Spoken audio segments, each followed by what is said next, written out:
Kristo, tuacha kwako asubuhi njema tukisema asante kwa sababu wewe ni mwaminifu. Twakuja kwako tukiwa na imani, tukiwa na viongozi wetu ambaye wamefika. Angalia mipangilio yetu yote, mfalme wa mbingu na nchi, ambaye ni yalinda mwananchi. Mfalme wa mbingu, tunakuja kwako tukinyenyekea kwa miguu yako, tukiwa na imani. Baba, hao viongozi tunawafunika na damu yako tukiwa na imani. Chochote wanapofanya, Mungu wetu, wanafanyia wananchi tukiwa na imani. Yale yote wanatenda ni mambo ambayo yakiwa mazuri katika jina lako. Tunawakabidhi mikononi mwako, waongoze, wabariki Baba, ili waweze kutuwezesha katika njia inastahili, ili njia iliyo salama. Mungu wetu Baba, wewe utatutoa Misri, tunaelekea Kanaani. Tunaangalia Kanaani ndio ile mfalme wa neema. Tunajiachilia mikononi mwako, tusafiri salama ili tuweze kufika katika jina la Yesu Kristo aliye Muumba na Mwokozi wetu. Amen. Thank you so much, ladies and gentlemen. Good morning and welcome to this proceedings. My name is Bonichuni. I'll be guiding these proceedings today. Our principals, Excellency Governor, distinguished leaders, ladies and gentlemen, mabibi na mabwana, good morning. Good morning. Thank you so much for making time to be here. And this is very important because I think we are coming here in this room as concerned Kenyans who obviously are dreaming of a better outcome for this country. And so today morning will be very simple and clear. We'll spend a few moments to talk about things that used to matter and things that we believe should matter. We'll talk about justice and freedom. We'll talk about equity and national development, as well as economic prosperity. And the hope is that at the end of this conversation, we should have a clear idea of where it is that this country was intended to go, and perhaps forge ways into how exactly do we get there. And so all of us are invited to be part of this conversation because we are all stakeholders in thinking about the prosperity of this nation. Because hapa mambo inaenda mbio mbio, we won't take too much time with speeches. Ladies and gentlemen, it is my pleasure to invite to you the Senator for Nairobi, the ODM Secretary General, and the Deputy Minority Whip at the Senate, the Honorable Edwin Sifuna, to formally open remarks.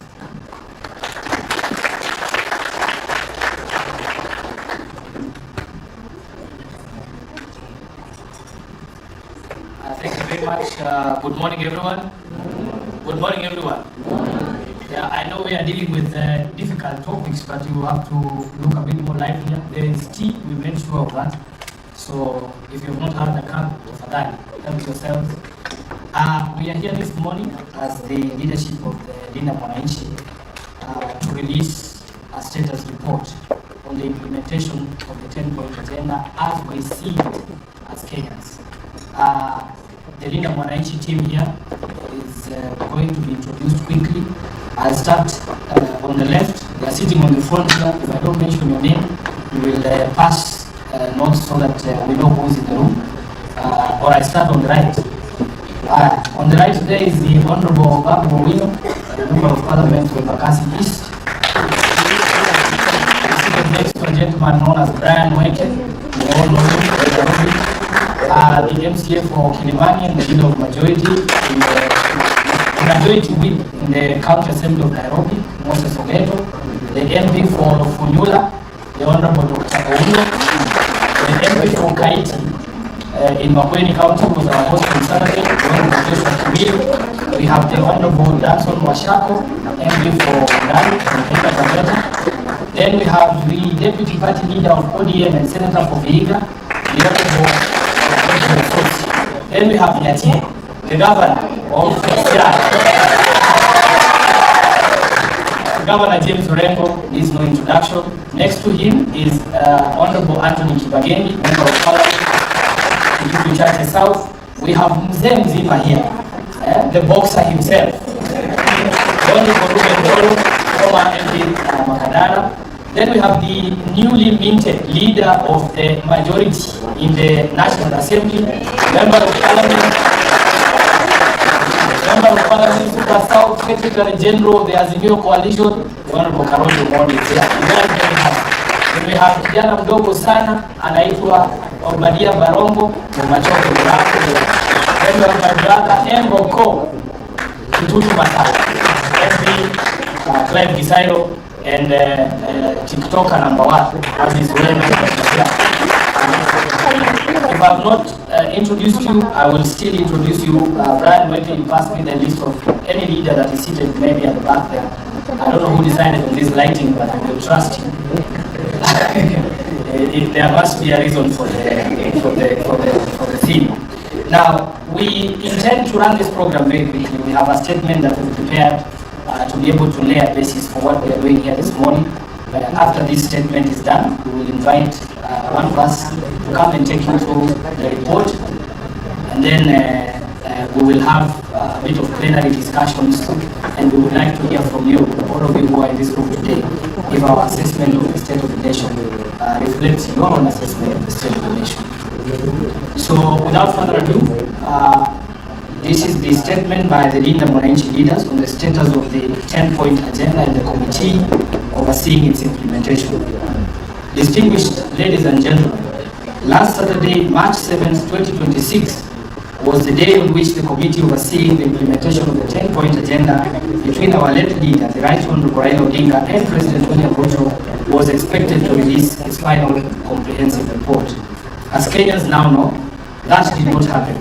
And in their continued contempt of Raila's express intentions as stated in the document appointing the committee, they chose instead to do their own thing, releasing a report yesterday, not to the public as required by the appointing authority, but to a select few. The Linda Mwananchi leadership has long held that the mandate of that committee was limited in time and scope.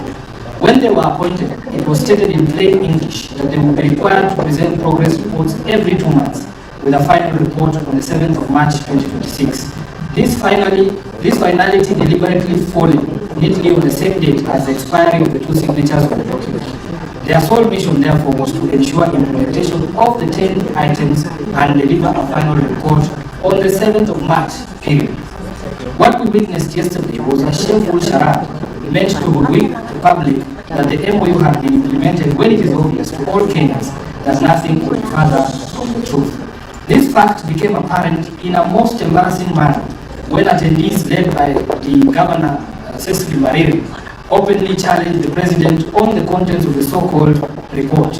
Observers would also have noted that the President purported to extend the mandate of the committee by another 60 days in the same meeting where Dr. Uhuru Odinga had earlier argued that there was no time limit in the implementation of their own MOU. The confusion that Kenyans witnessed at KICC yesterday is enough proof that the so-called broad-based team are aware that they are lying not only to Kenyans but to themselves. We want to also make it clear that the ODM-PG as an organ has no powers under the party constitution to make decisions such as they purported to make yesterday. You will recall that prior to and during the signing of the now expired MOU, it was the party's National Executive Committee under the leadership of the late Raila Odinga that processed and superintended the process. The purported extension is therefore ultra-vires, unconstitutional, null, and void. Be that as it may, we have also held the position that whether or not the MOU had been implemented cannot be a matter of conjecture. If abductions and extrajudicial killings stopped after the signing of the MOU, we would all know because we all live here. If counties have received 450 billion shillings in shareable revenue in the current financial year, we would all know. If indeed Ruto and his government honored their pledge to respect the identity and integrity of political parties, it will be obvious to all of us.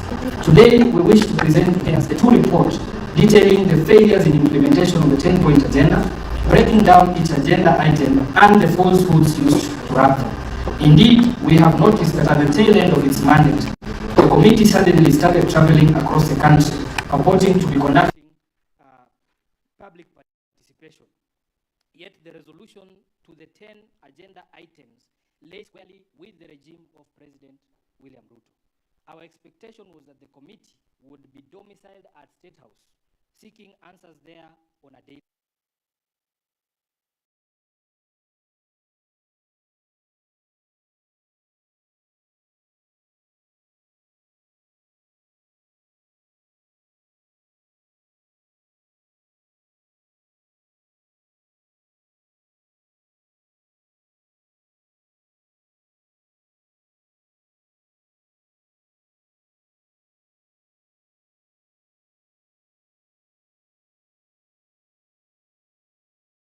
Thank you very much. That is a statement on behalf of this team. And at this particular moment in time, we will go straight to the report so that we are able to present our view of the state of implementation of that MOU.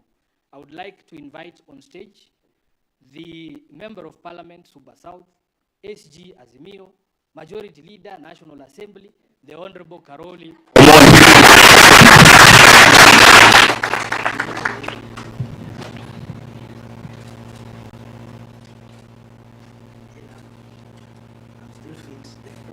Thank you. Karoli, the meeting has given you 15 minutes to go through the report. Thank you. Asante sana Bwana SG. Good morning, everybody. I'm very happy to be here this morning, and I have with me what was launched yesterday here and what we are launching today. And the difference is amazing, not just in terms of presentation, but in terms of the contents and details. 15 minutes, try and make good use of them. Let me start by explaining why we feel it is important that as Linda Mwananchi, we must also give a report on the 10-point agenda. First, we are here to defend Baba's legacy. That is why we are doing this. It is so important for us. And I think it is important for Kenya and those who have been with Baba all along in his quest for a better Kenya. This particular document has Baba's signature. So it is important that people get an accurate, truthful, independent, impartial, and correct report on what is being done about Baba's commitment to Kenyans when he signed the 10-point agenda.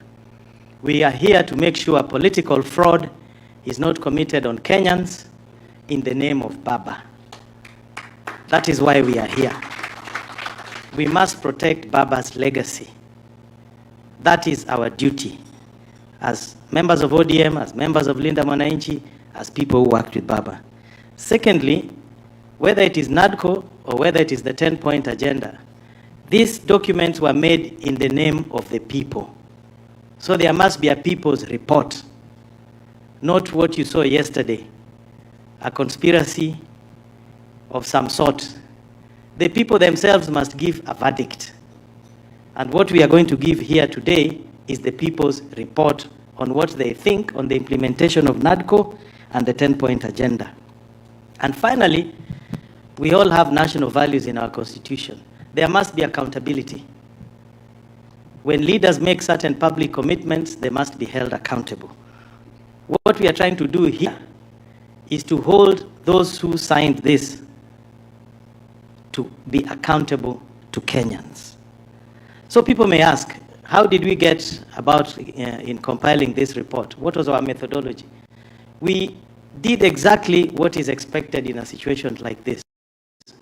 We had broad surveys, we contacted people by phone, by email, we asked questions, we engaged with the public. What do you think has been achieved on these particular issues? NADCO had 10 points, 10-point agenda had 10 points. So Kenyans have given us feedback. It is this feedback that we are now communicating to the rest of the world so that people can understand this. We looked at government records. We reviewed records in parliament, which bills have been passed that were supposed to be anchored on either NADCO or on the 10-point agenda. We looked at what has happened in the executive. How are they conducting executive business? Are they complying with the 10-point agenda? We looked at the judiciary. What decisions have been made in terms of the rule of law and constitutionalism? And we looked at the reports of other independent organizations, especially those in the civil society like Oxfam and the rest of them. So what we are presenting to you here is not something we just sat somewhere and created. It is a product of a consultative process, a scientific process, and with very good methodology. Now, how does our report relate to what was released yesterday? Let me start by telling you people the joke of the miniskirt. How do you define a miniskirt? A miniskirt should be long enough to cover the subject matter, but short enough to arouse interest. So if you look at what was launched yesterday, it is inimically short on substance. In fact, Mheshimiwa Obadia Barongo and Clive Gisario here was laughing at their report on leadership and integrity. And since we are not propagandists, we are just people who like to give people correct information. If you look at their report on page 13, this is the report on leadership and integrity. It has 2 paragraphs. First paragraph has 15 words. Second paragraph has 35 words. 50 words on leadership and integrity. So their report is short on imagination. It is short on facts, short on truth. It is basically something that is designed to mislead and misinform. If you look at ours, you can count the words for yourself, the paragraphs, so that you get an accurate representation of what it is. Secondly, we are here to separate facts from fiction. There was a lot of fiction yesterday, and we want Kenyans to get involved in politics with facts. So we will present to you the facts, and you make your judgment, and we will invite other players, civil society, to make also their own report. So you can compare their report, our report, and the civil society's report, and other people's reports, and your own report and your own judgment as a Kenyan. You must also understand that this particular agenda was time-bound. There were key performance indicators which were to drive the political engagement that was being mooted between UDA and ODM. I use the word mooted informally because it was not yet agreed. Baba had made it very clear there'll come a time when we review the union based on these key performance indicators. Then we decide whether to proceed or to withdraw or to do something else. Yesterday we were being told that this was not time-bound, that this can be implemented ad infinitum until the world ends. And you saw there was a lot of confusion. You didn't know whether UDA was representing a report on their manifesto or they were doing the 10-point agenda. You didn't know where it started and where each ended. So we will not allow them to corner us, that they set their own exam, they write their own exam, they mark their own exam, they award themselves marks. We cannot allow them. That does not happen. So we are here as the people to give them a record. Now, this report, I'll just give you some highlights, and I'll not go into details because they'll all be presented. But let's take the issue of audit of the 2022 presidential elections, what we called opening the server. There was an item like that. No work has been done on that. To date, people are asking IEBC, and we are asking them again here. If you do not address the issue of technology, not just the technology itself, but whoever supplies that technology for purposes of the next general elections, then what have you achieved? That was here. It has not been done, and they were too afraid to address it there. Nobody talked about it. Opening of the servers. Did you hear anything about that? Confidence in the IEBC. They bragged that IEBC has been reconstituted. But ask yourself the question, has the new IEBC inspired confidence in the people of Kenya? When there are questions on how the selection process was done, when there's ultimate suspicion of close personal and other connections between those who are put into IEBC and those who are holding high offices in government and influential positions even in ODM, there are issues that must be addressed. So we wish IEBC well, and we are going to support IEBC, but we cannot bury our heads in the sand that there are no credibility questions. So we need to discuss these things. The cost of living crisis. They talked a lot about cost of living crisis. But I want to ask you and ask Kenyans, do you feel better off today than you were 3 years ago? That is a question they ought to have answered there. Does your shilling buy you more today or less than it did 3 years ago? Those are the questions that people and Mwananchi want to know. We don't want to be told the inflation has dropped from here to here. When the inflation was up here, the cost of goods went up to that point. They've not come down. The incomes have not grown. So don't tell us about inflation, exchange rate, and all those things. The fundamental question, are Kenyans better off today than they were 3 years ago? And the answer to that is no. Compensation for victims of police brutality during demonstrations. It's not been done. We are told there'll be 2 billion in the supplementary budget. It will be brought to the House. We will pass it. Who knows how they arrived at the 2 billion? Who knows the number of the victims? Who decided that a broken leg is worth this? Who decided that when you are raped, this is a compensation you should get? Who debated those issues? We don't know. The Victims' Compensation Fund has not been activated. We know that. What about justice? What about accountability? Yeah? Where is that question? Nobody talked about it, because to them, you beat somebody, you maim them, you rape them, you dismember them, then you give them cash. And then you tell them. And then they made a very curious statement that we need a law to protect victims of demonstrations. Where on earth? The Constitution already guarantees it. We don't need another law. That was euphemism for bringing a law to regulate demonstrations. Yeah? You heard that.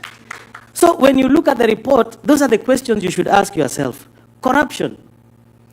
This government is mute on corruption. They don't talk about it. I challenge you to tell me the last time you had a senior government official talking about corruption.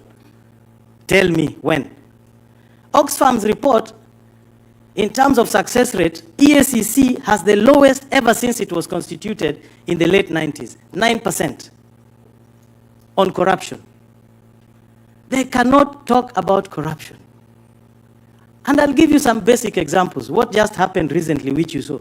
They leased sugar mills. Didn't they say so? And they told you it will bring efficiency. Did you ever hear of a valuation of the sugarcane that was in the nucleus estate? No. There was no valuation. It is like somebody giving you a supermarket to run full of stock in that supermarket and just telling you, I'll pay you rent for the floor space. Not the stock in the shelves. I hope you're getting me. So they took the nucleus estate of public sugar mills.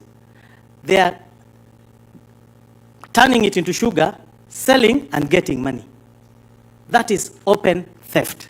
And whoever is doing that, in another 19 months, tutakutana on that issue, because that is theft. It is like walking into a government office and walking out with the chairs. That's what it is. So there are many, many issues. Corruption, nothing is happening. They'll tell you, okay, rule of law, constitutionalism. There is no government in the history of this country whose initiatives have been declared illegal and unconstitutional in the number that this administration has had. Whether they are appointing advisors, illegal. They are appointing cars, illegal. Just go and do a count. No government has had that record. Everything they touch, illegal. This, illegal. That, illegal. So where is constitutionalism? Where is the rule of law? So my friends, we have a lot of work to do, but to basically tell the Kenyans the truth and to ask them that if you truly cared about Raila's legacy, then please, this is not the way to go. This is fraud. This is unacceptable. This is not what Baba wanted. And this is just part of the scheme, to confuse Kenyans. And I hope when they'll have an opportunity to read our report, which is here, they will know the truth. Thank you and God bless you.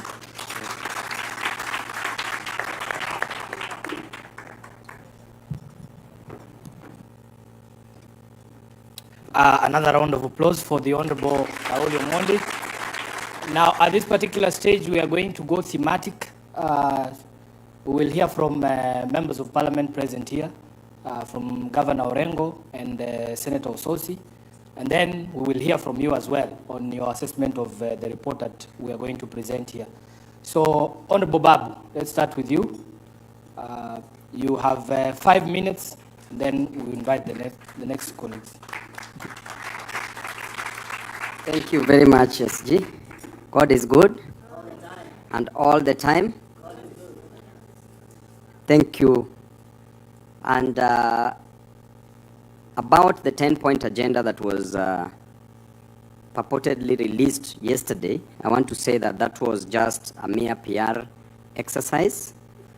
Everything that was released yesterday was all gibberish. It was all balderdash. It was neither important nor detailed. The detailed parts were not important, and the important parts were not detailed. I want to talk about a few issues that I saw. Issues revolving around the 10-point agenda points to a specific thing: jobs, jobs, jobs. Jobs for the youth, jobs for our women, jobs for our men. This nation, we were promised jobs, that we would get jobs to a tune of around 1 million jobs annually, per year. What are we seeing in return? Just PR exercise. With the issue of the jobs, because of lack of jobs, the youth are going on the streets. Because of lack of jobs, our people are suffering. People are opposing this government simply because there are no jobs that we are supposed to give to our youth, men and women in this country. We look at the important things that must be done by this government to create jobs, and they haven't considered any of them. For us to have serious jobs in this nation, we must industrialize. There must be an industrial revolution, industrialization. But the capacity, when we talk about energy as a part of the infrastructure that we have in this nation, the electricity that we produce in this country, the cost is so high. We only produce around 3,800 megawatts that cannot support industrialization in this country. Then the president was telling us that by the year 2040, we should be producing only 2,000 megawatts of electricity by the use of nuclear reactants, nuclear energy. Meanwhile, our neighbor here in Ethiopia, in 2025, launched the Grand Ethiopia Renaissance Dam. That dam alone is producing 5,150 megawatts of electricity. Kenya itself is importing 400 megawatts of electricity from Ethiopia. That dam contains 74 billion cubic meters, the capacity, and was constructed at a cost of only 4.8 billion US dollars. Then we are being told that in the year 2040, we are expecting nuclear energy at a cost of 500 billion Kenya shillings. The cost, the housing that we are doing, affordable housing. Per year, we are spending 120 billion Kenya shillings. In 5 years, we'll be spending 600 billion Kenya shillings. Meanwhile, affordable housing is a private good, and the role of a government is not to participate in provision of private goods, but to facilitate consumption of merit goods like education and health, and also provide public goods like roads. So you wonder, where is our priority? Where did we go wrong as a nation? That what we want to achieve in 2040, Ethiopia has already achieved by 2025. So therefore, when it comes to issue of handling jobs in this nation, we are not ready. Electricity is very costly in this nation as compared to East African countries. So without that proper energy as part of the infrastructure, we cannot create jobs. And because of that, the youth will continue rising, and the youth will continue demanding for what is rightfully theirs. Lastly, on the issue of the public debt, we were being told so many things about public debt. Everything that was mentioned about public debt yesterday is completely out of place, is completely mere statements of puff and misrepresentation of facts. Yesterday, when they were talking about debt, we know very well that our Constitution in Article 229, Sub-Article 4, Paragraph G, gives the Auditor General the mandate to audit the public debt. And it states clearly that every 6 months after every financial year, the Auditor General shall audit our public debt. What happens in our nation? The system, the government, does not allow the Auditor General to audit our public debt. What is happening in our public debt? Right now, we have a debt of 12.3 trillion Kenya shillings. Out of that, 6.8 trillion is the domestic debt. Then 5.5 trillion is the foreign debt. Then every year we are paying 2.3 trillion as debt. The problem is not taking a debt. We all know all this from the economists who are here, that a debt is not a problem, but what you do with that debt is what is the problem. We borrow money for personal consumption. We borrow money for recurrent expenditure. We borrow money to loot as a nation. And the moment you loot that money, that debt becomes unproductive debt. The debt that we have is not productive. And therefore, we are not even creating jobs, because the moment we make the debt be productive, then we shall be creating jobs with that debt. A child born today in 2026 is born with a debt of 200,000 Kenya shillings, approximately. Therefore, where are we headed as a nation? Because we are still going to borrow more money just to waste. And therefore, my scorecard on a scale of 0 to 10, I want to say that the government has scored -1. Thank you. Thank you, Honorable Babu.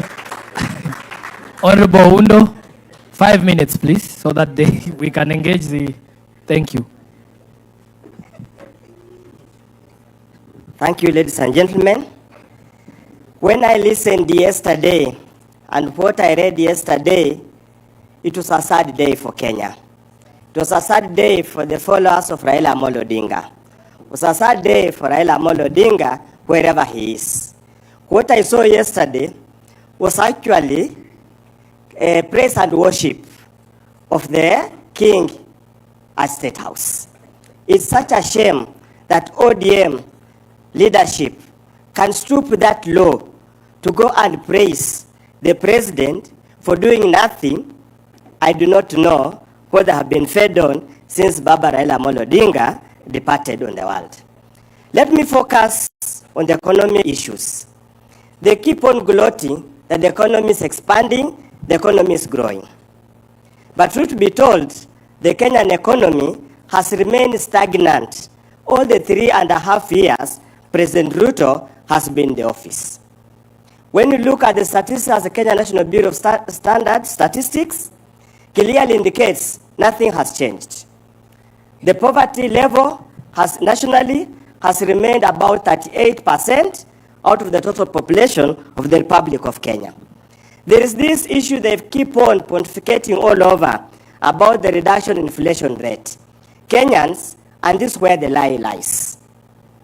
And it's about data produced by credible institution, their own data, and that one of other international agencies. They keep on telling us that inflation has dropped from 9.6 to 4 point something. That's what they keep on telling you all the time. But the truth of the matter, there's something you call non-core inflation. That encompasses food, energy, and transport. And this data is available all over.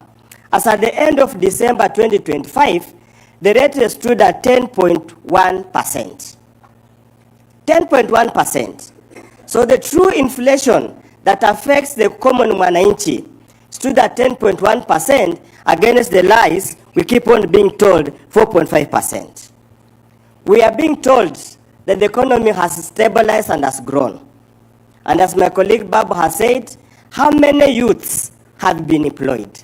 What has been the reduction in the level of unemployment? How many people are working? And what has been the change in the disposable income for the last 3 years? Many Kenyans, when you look at your pay slip, those who are lucky to have a pay slip, you can see how emaciated, how mutilated it has been from 2022 to 2026. Kenyans, the lies are becoming just too much and unbearable. As a country, as a generation, we cannot allow these lies to continue. On the issue of securitization that have been told us, you have heard what the Office of Auditor General has spoken about Talanta Stadium. What is happening in the sports fund, the blatant looting, exaggeration of the cost of the Talanta Stadium to a whopping 10 billion, where the money has been lost. Much more is going to be lost at Bomas of Kenya. Much more we are going to see in these other funny grandiose projects they are going to set up. And for record purposes, and this we have said and repeat to say, securitization is debt of record. That's the fact of the matter. It's debt of record. So the debt level of Kenya could even much more than the 12.5 trillion they keep on telling us, which again is above the threshold set under the PFM Act. So honorable Kenyans, be vigilant, keep your eyes wide, and we pray for the soul of Raila Amolo Odinga. Please reincarnate and save this country. Thank you. Asante sana. Mheshimiwa Kibagendi.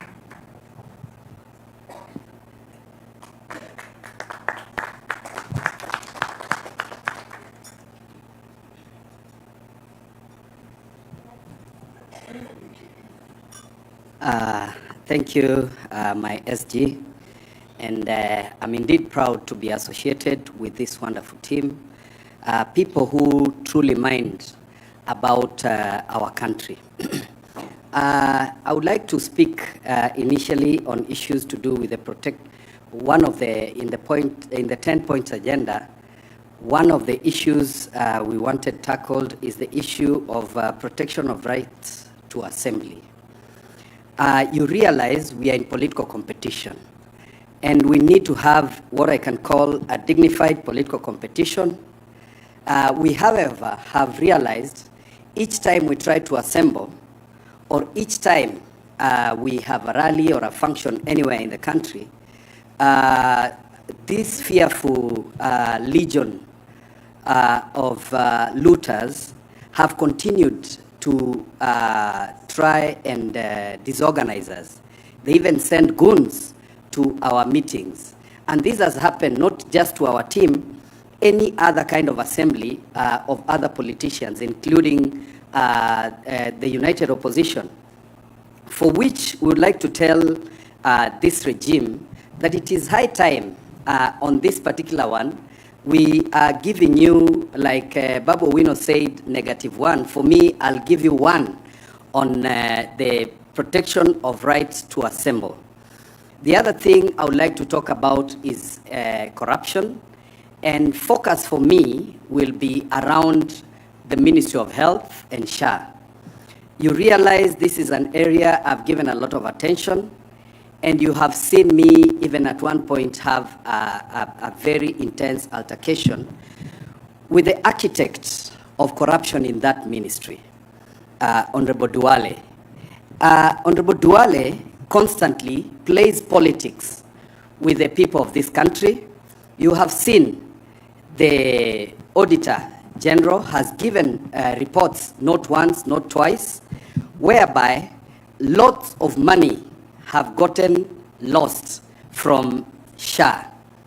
And I'm here to tell you that I sit in the Health Committee, and I can confirm that we have a problem. We have a problem in the Ministry of Health, from personnel management all the way to how SHA is being run. We have what we call conflict of interest, particularly from the same architect of this looting, who is one of the chief suppliers in KEMSA. He is a provider of the system that has totally refused to work in SHA. And they are the people who ensure hospitals that do not exist or hospitals that do not offer services are the ones that are paid first. You know, this regime is allergic to truth. And that is why when I said the other day that Parliament has been auctioned, and I'm saying it here again, and those who have a moment, please talk to Honorable Tangula, Senior Counsel. I saw Honorable Tangula go when you were having the LSK elections. The gentleman does not even realize he needs to have a practicing certificate to be able to vote. And he is here coming with what I can call Bukusu Diskomatanga rules to use them in Parliament for issues, things I've said outside Parliament. We need to have a Parliament that protects Mwananchi, a Parliament that fights corruption. We have a Parliament that is enhancing corruption in this country, in the sense that they have aided the executive to do the wanton looting that you are seeing today. My colleague has spoken about the stadium, Talanta Stadium, and many other projects. And recently, again, on corruption, believe you me, Parliament handed over an opportunity to the executive to a point of, is it 5 trillion Kenya shillings? They call it infrastructure fund, but I call it pocket money for them to use in the coming election. But I believe Kenyans understand and know what they actually want. The other thing I would like to talk, before I finish on corruption, and that is why I'm asking Kenyans. On the issue on Ministry of Health, we need to go hard, particularly on this CS, Adan Duale, who keeps chest thumping, that is the one who gave the EACC CEO the job he has today. He gave the job, you realize they are kinsmen, and the person who is at DCI, and hence you realize EACC is busy being used to deal with politicians who do not agree with this regime that is allergic to truth. They recently sent me a letter, SG, to my NGCDF because I do not agree with them.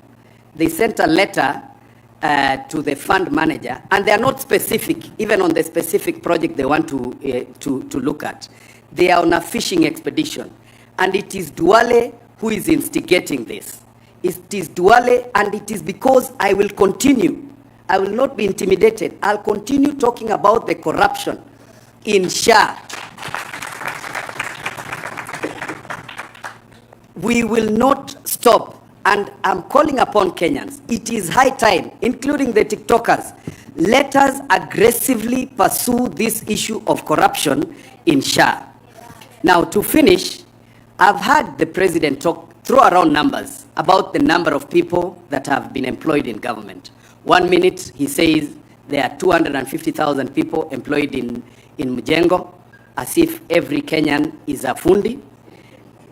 He again goes on to say he has exported close to 400,000 young people to work, particularly in the Middle East. But one time, together with some journalists, we decided to do an audit of the number of people who have actually exited this country to go abroad for work. Because when you go for work, you get a work visa. The number does not get to even 89,000. It is about 88,000 plus a few hundreds. But we keep allowing, and particularly to the media, we need to be more concerned about these numbers. Let us ask them to show us how many people have actually gone to Saudi Arabia, how many people have gone to Dubai, how many people are in Qatar, so that we get the right numbers. We should not allow this regime to continue lying to us about the number of people who've been given opportunity to work, whether it is locally or even abroad. I truly appreciate this opportunity, SG, and let us continue. Let us ensure we are fearless and we must confront this monster. Thank you. Asante sana. There are two more members of parliament who will speak, then we go to the next category of speakers. I will have the Honorable Barongo come on stage, please.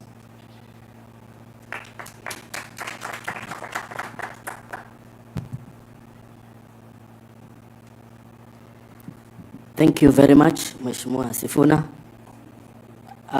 My contribution on this topic today would be to speak about on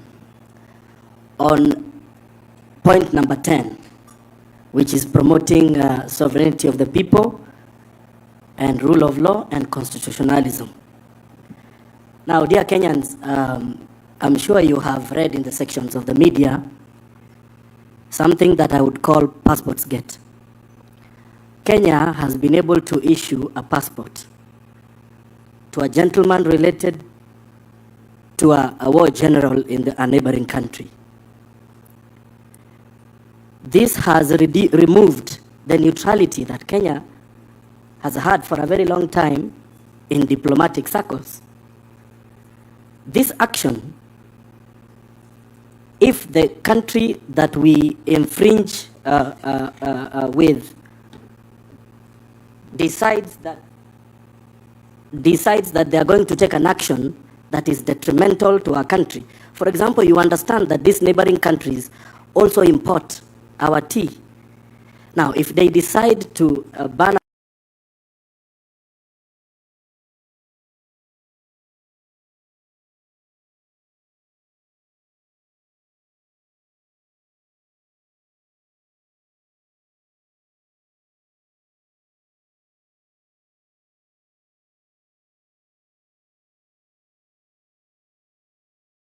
left alone, and the neutrality that we for a long time enjoyed will disappear.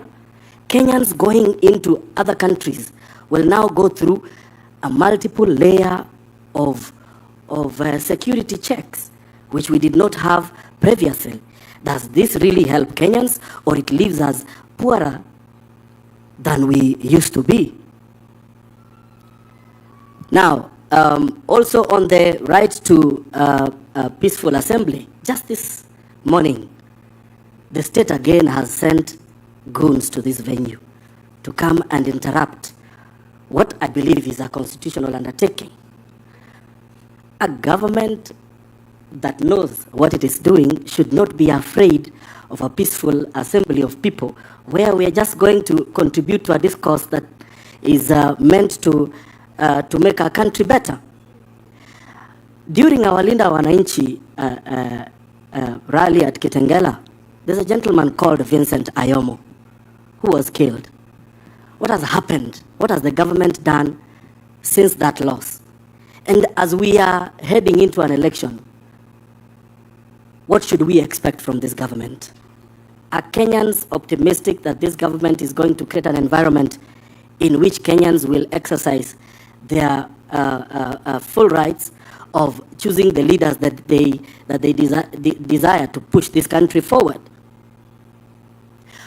On the point around promoting and protecting young people, how does bullying wakina Zuena here when they are creating content help them? How is that creating an environment in which a Kenyan is supposed to exercise their right to oversight their own government? And how about what we are seeing the government doing, which is evicting young people from spaces in which they are doing gainful business activities to provide for their livelihoods? How does that leave Kenyans better off? What we are seeing here and what we saw yesterday is a government that is engaged in self-glorification, is a government that is out of touch with the reality.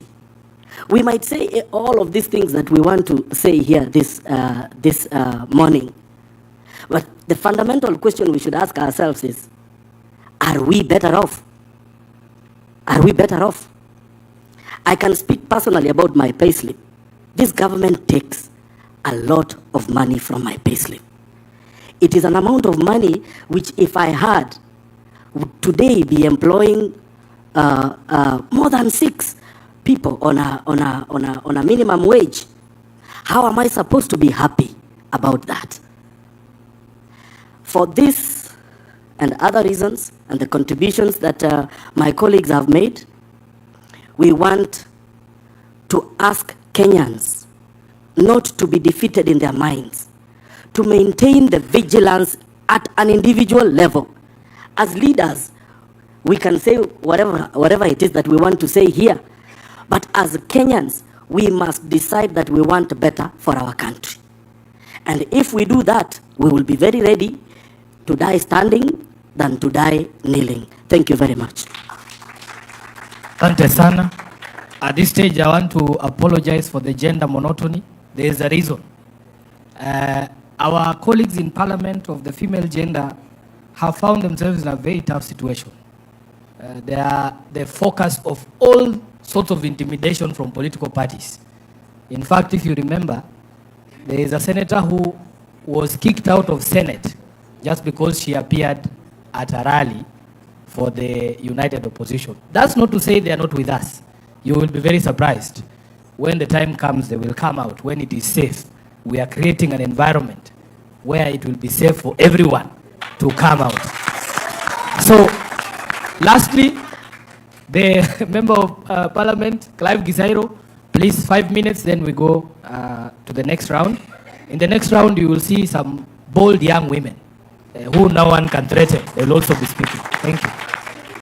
Thank you. I'm sure I'll stick to the 5 minutes, having gone to Alliance. So, firstly, I think we need to close this country for renovation.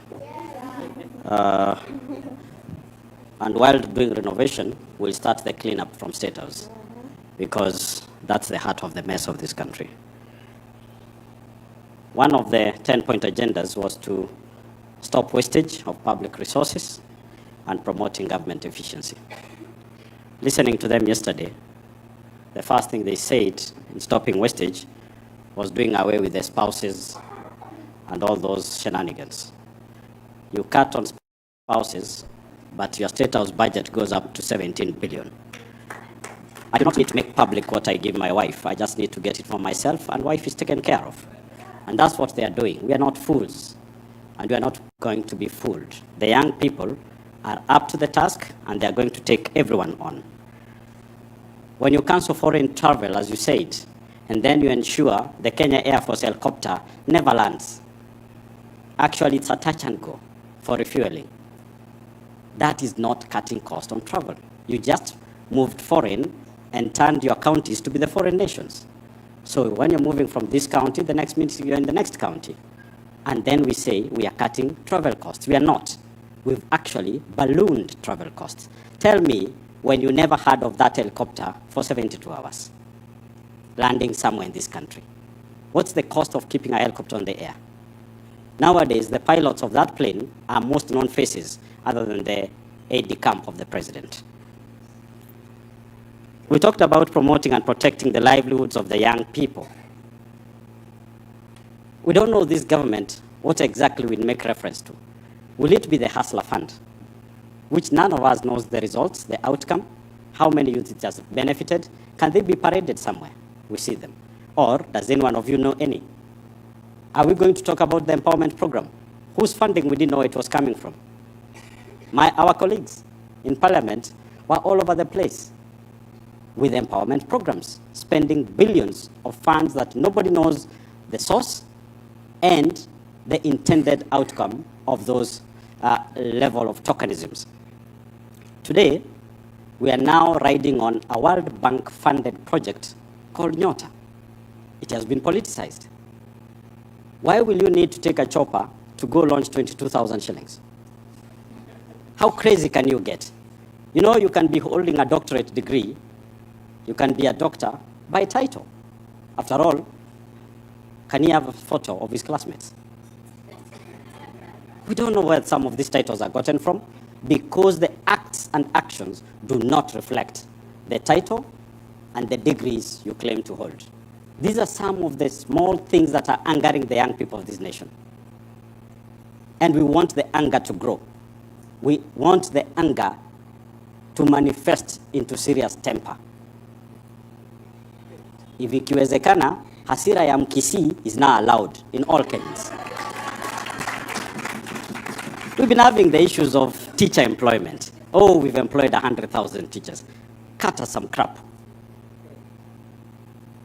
While the CBE or CBC, whatever the name is, was formulated over 11 years ago, that is when those teachers' opportunities were created.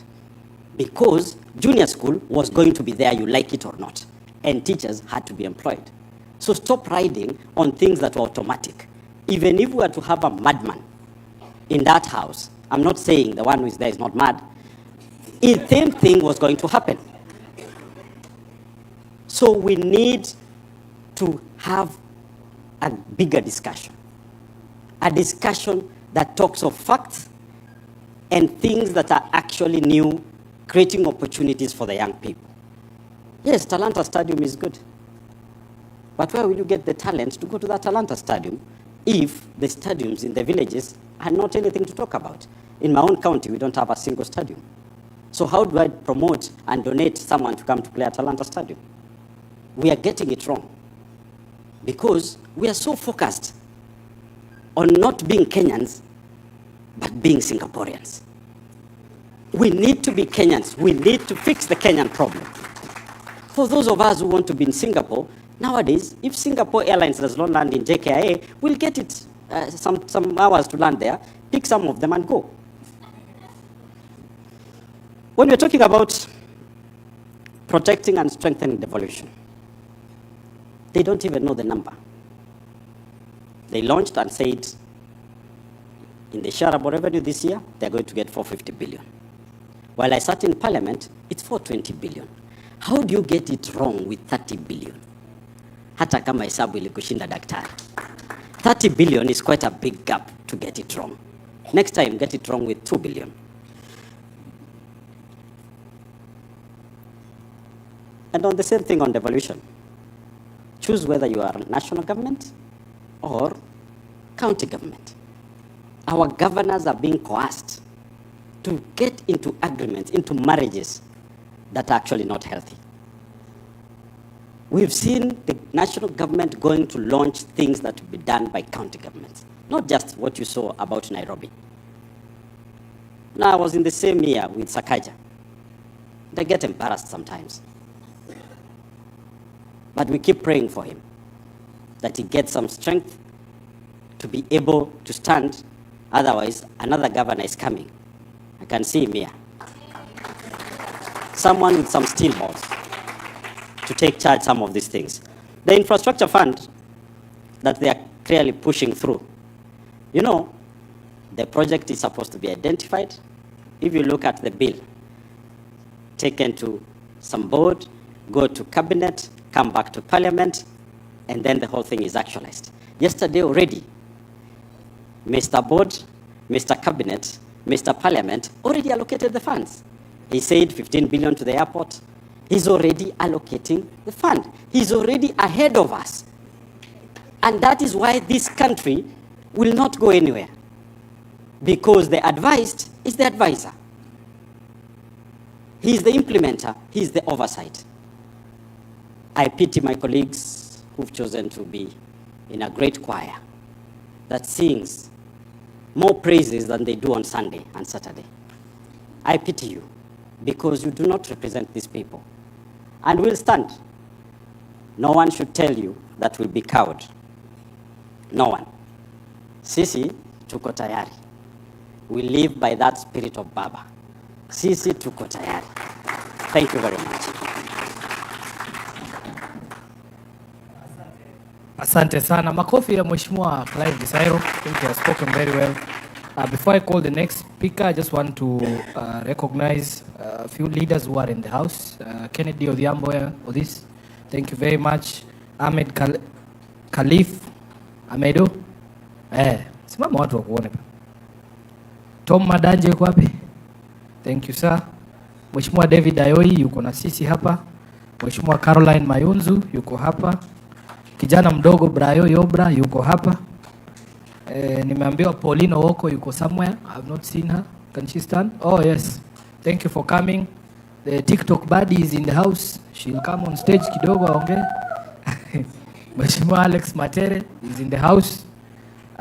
Kennedy Akidiva yuko hapa. Nimeona chairman wa ODM Nyandarua County. Anaitwa Dickson Manyara. Kuna chairman mwingine? Haya, kuna student president hapa wa UN anaitwa Valerie Sitawa. Mheshimiwa Rais, karibu sana. Chairperson wa ODM Young Captains utafutwa leo, Juliet Osundwa yuko hapa. We want, hawa ni wale hawezi kutishwa. Wale watu hawezi kutishwa wako hapa. Asante sana. Haya, kuna UN Young Captain Student Leader Ian Brandon ako hapa. Karibuni sana, asanteni sana. There are more names I'm being given. Youth leaders wetu wa ODM naambiwa wako hapa ndio wanadumisha amani. Jaribu kuleta mchezo utajua ujui. Haya, tusikize Mheshimiwa Senator Osotsi, Senator wa Vihiga ambaye pia ni Deputy Party Leader wa chama cha ODM. Karibu sana.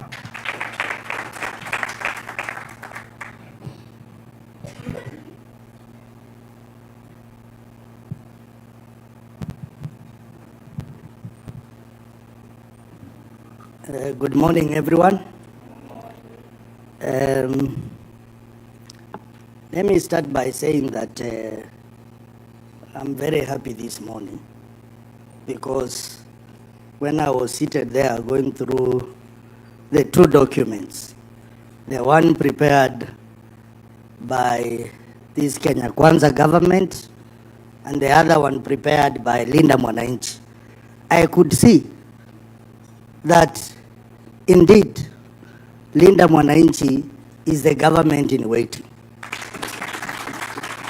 Because if you look at what these people released yesterday, then you wonder what they had been doing for a whole year.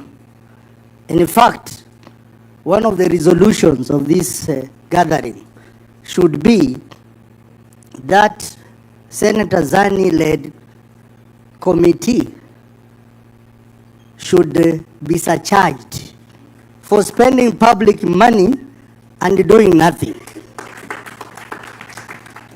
But